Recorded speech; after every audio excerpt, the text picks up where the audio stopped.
ஆண்டவர் இரட்சகருமாக இயேசுவின் இனிதான நாமத்தினால் உங்களை வாழ்த்துகிறேன். இந்த நாளிலும் கூட நம்முடைய ஆவிக்குரிய சிந்தனைக்காக 1 சாமுவேல் 2ஆம் அதிகாரம் 30ஆம் வசனத்தின் பின்பகுதியை நான் வாசிக்கிறேன். என்னை கனம் பண்ணுகிறவர்களை நான் கனம் பண்ணுவேன், என்னை அசட்டை பண்ணுகிறவர்கள் கனையினப்படுவார்கள் என்று கர்த்தர் சொல்லுகிறார். அவருடைய வார்த்தை பாருங்கள். ஆண்டவரை நாம் கனம் பண்ணும் பொழுது, அவரை ஹானர் பண்ணும் பொழுது நாம் கனப்படுத்தப்படுவோம். எல்லா இடத்திலும் உயர்ந்த இடங்களிலே ஏறி வர பண்ணுவார், சிறந்திருக்க பண்ணுவார். ஆனால் ஆண்டவரை அசட்டை பண்ணுவோம் என்று சொன்னால் போகிற இடங்களிலெல்லாம் நாமும் அசட்டை பண்ணப்படுவோம், மற்றவர்களை அற்பமா எண்ணப்படுவோம். இதுதான் வேதம் சொல்லுகிறது. அநேகருடைய வாழ்க்கையில பார்க்கும் பொழுது கனம் பண்ண முந்திக் கொள்வார்கள், அநேகர் கனம் பண்ண தவறுவார்கள். கர்த்தரை நாம் எப்படி கனம் பண்ணுகிறோம், அவருக்கு எப்படி பிரியாரிட்டி கொடுக்கிறோம்? எல்லாவற்றிலும் பிரியாரிட்டி கொடுக்கிறோமா? இன்னைக்கு சண்டே எடுத்துக்கொண்டால் ஓய்வு நாளை பரிசுத்தமாய் ஆசரிக்கும்படியாக கர்த்தர் சொல்லுகிறார். இன்னைக்கு ஆண்டவருடைய நாள், ஆண்டவருக்குண்டு ஒரு நாளாவது வாரத்தில் ஒரு நாள் கொடுக்க வேண்டுமே. ஆனா நாம் கொடுக்கிறோமா? ஒரு காலத்திலே சண்டே வேர்ல்டு ஃபுல்லா ஹாலிடேயா இருந்துச்சு. கடலாம் திறக்காதுங்க, ஞாயிற்றுக்கிழமைன்னு சொல்லுவாங்க. எல்லாமே ரோடு ஃப்ரீயா இருக்கும், எல்லாம் மூடப்பட்டு இருக்கும், எல்லாம் வீட்டில் இருப்பாங்க. கம்பெனிஸ்லாம் லீவு, ஃபேக்டரிஸ் லீவு, எல்லாம் ஷட் டவுன்ல இருக்கும். குளோபல் வார்மிங் மாதிரி இந்த எர்த்தும் ஹீட் ஆயிருக்காது. அப்படி இருந்துச்சுன்னா இன்னைக்கு இல்ல, அப்படி இல்ல.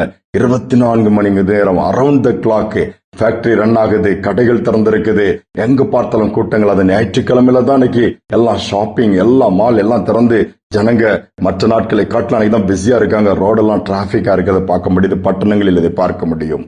ஆனால் இன்னைக்கு ஆண்டவருக்கு கொடுக்கிறதும் குறைந்து போய் விட்டது. ஞாயிற்றுக்கிழமை தான் கெஸ்ட் வராங்க, ஞாயிற்றுக்கிழமை தான் நாங்க விருந்துக்கு போறோம், ஞாயிற்றுக்கிழமை தான் அவங்களை பார்க்க போகிறோம். ஆனால் கடைசியில வாழ்க்கையில் எல்லா பக்கத்திலும் வேதனை, எல்லா பக்கத்திலும் நிந்தை, அவமானம். ஏன் என்று கேள்வி கேட்டுக் கொண்டிருக்கிறோம். வேதம் என்ன சொல்லுகிறது? மத்தேயு 6:33 முதலாவது தேவனுடைய ராஜ்யத்தையும் அவருடைய நீதியும் தேட சொல்லுகிறார். அதை செய்வோம் என்று சொன்னால் இந்த உலகத்தின் எல்லா நன்மைகளையும் கர்த்தர் இலவசமாகவே கொடுப்பாராம். நாம் எப்படி? ஒரு ஆர்டிக்கிள் வாசித்தேன். எரிக் என்கிற ஒரு வாலிபன், பிரிட்டன் தேசத்தை சேர்ந்தவன், ஓட்டப்பந்தயத்திலே சிறந்த ஒரு வீரன். ஒலிம்பிக் விளையாட்டு போட்டியில செலக்ட் பண்ணியிருக்காங்க, போய் விளையாட போனோம். போயிட்டாராங்க. ஃபர்ஸ்ட் 100 மீட்டர் ஓட்டப்பந்தயம். அதற்கு இவரால் எளிதாக அதை வின் பண்ண முடியும், அந்த அளவு திறமைசாலி. ஆனால் அதற்கு ரெடி ஆகும்போது அது ஒரு சண்டே வந்து விட்டது. நான் ஓட மாட்டேன்னு மறுத்து விட்டார். எவ்வளவு சொல்லி பார்த்தார்கள், சண்டே நான் ஆண்டவருக்கு கொடுக்கிற நாள், நான் அவருடைய பாதத்தில் காத்திருப்பேன், அவருடைய காரியங்களுக்கு ஆலயத்திற்கு ஆராதிப்பேன், ஊழியத்தை செய்வேன் அப்படி சொல்லிவிட்டார். ஏனென்றால் இவர் தன்னுடைய இருதயத்தை ஆண்டவருக்கு கொடுத்திருந்த வாலிபன். எல்லாரும் சொல்லி பார்த்து விட்டுட்டாங்க. என்ன, நீ நல்ல ஒரு வாய்ப்பு, நல்ல ஒரு சான்ஸ், அடுத்த சண்டே தான் போகலாமே, அடுத்த சண்டே தான் ஆராதிக்கலாமே, இது ஒரு வாய்ப்பு. இந்த ஒலிம்பிக்ல நீ ஜெயிச்சேன்னா அடுத்த ஒலிம்பிக் இன்னும் வர வருஷங்கள் ஆகும், அதுக்குள்ள ஹெல்த் எப்படி இருக்கும், எப்படி ஃபிட்டாவே தெரியாது. எல்லாத்தையும் ரெஃபிஷ் பண்ணா. கவலைப்படல, கர்த்தருக்குன்னு நான் கொடுத்துட்டேன், அதை மாற்ற முடியாது. அடுத்த நாட்டுக்கு போனோட 400 மீட்டர் வந்துருது, 400 மீட்டர் ஓட்டப்பந்தயம். அவன் செலக்ட் பண்ணி இங்க இருக்கிறான். அவன் அந்த ஓட்டப்பந்தய ஆரம்ப அந்த மார்க் பண்ண அந்த கோட்டின் அருகே நிற்கும் பொழுது ஒரு மனிதர் ஓடி வந்து அவர் கையில ஒரு சின்ன பேப்பர், பீஸ் ஆஃப் பேப்பரை கொடுக்கிறாப்ல. அதை திறந்து பார்த்தா 1 சாமுவேல் 2ஆம் அதிகாரம் 30ஆம் வசனம் அதுல எழுதப்பட்டிருக்கிறது என்ன? என்னை கனம் பண்ணுகிறவரை நான் கனம் பண்ணுவேன். கர்த்தருடைய வார்த்தை அதுல இருக்கிறத அதை படிச்சு பார்க்கறான். ரொம்ப சந்தோஷம். ஓட்டப்பந்தயத்திற்கான அந்த ஆரம்பத்திற்குரிய கன், அந்த ஷூட் பண்ற சவுண்ட் கேட்டது. புறப்பட்டு வேகமாய் ஓடினான்.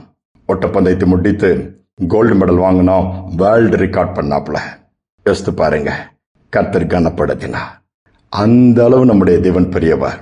கர்த்தருக்கு எதுவுமே கொடுக்காமல், எதிலுமே கர்த்தருக்கு முன்பாக வைக்காமல் எப்படி எதிர்பார்க்க முடியும்? சற்று நாம் சிந்தித்து பார்ப்போம். சிம்பிள், சின்ன காரியம், பிரியாரிட்டி. உலகத்தின் காரியங்களுக்காக இல்ல, ஆண்டவருக்கு கொடுத்து பார்ப்போம். எல்லாவற்றையும் ஆண்டவர் நமக்காக செய்து முடிப்பார். அவருடைய கருத்துல கொடுத்து ஜெபிப்போம். அன்பின் தகப்பன், இந்த புதிய நாளை கொடுத்திருக்கீங்க. இந்த ஓய்வு நாள் நம்முடைய சமுத்திரங்களை தாழ்த்தி ஒப்புக் கொடுக்கிறோம்.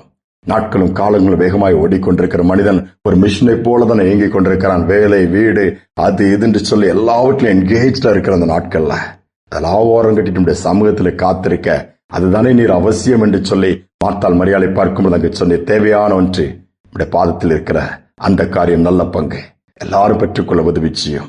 இதனால உமக்கு பிரியமாய் பயன்படுத்த எங்களுக்கு கிருபை கொடுங்க. அதை கேட்டுக்கொண்டிருக்கிற ஒவ்வொரு பிள்ளைகளும் எங்கள் வாழ்க்கையில உமக்கு முன்னுரிமை கொடுக்க, கர்த்தரை எப்பொழுதும் நான் முன்பாக வைத்திருக்கேன் தாவீது சொன்னது போல நாங்களும் முன்பாக வைக்க உதவி செய்யுங்க, உம்மை கனப்படுத்த உதவி செய்யுங்க.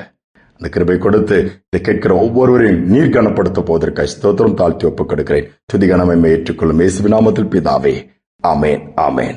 கர்த்தரை கனப்படுத்துவோம், அவர் நம்மை கனம் பண்ணுவார். சிந்தனையோடு இந்த நாளை தொடருவோம். மீண்டும் நாளை தினம் சந்திப்போம்.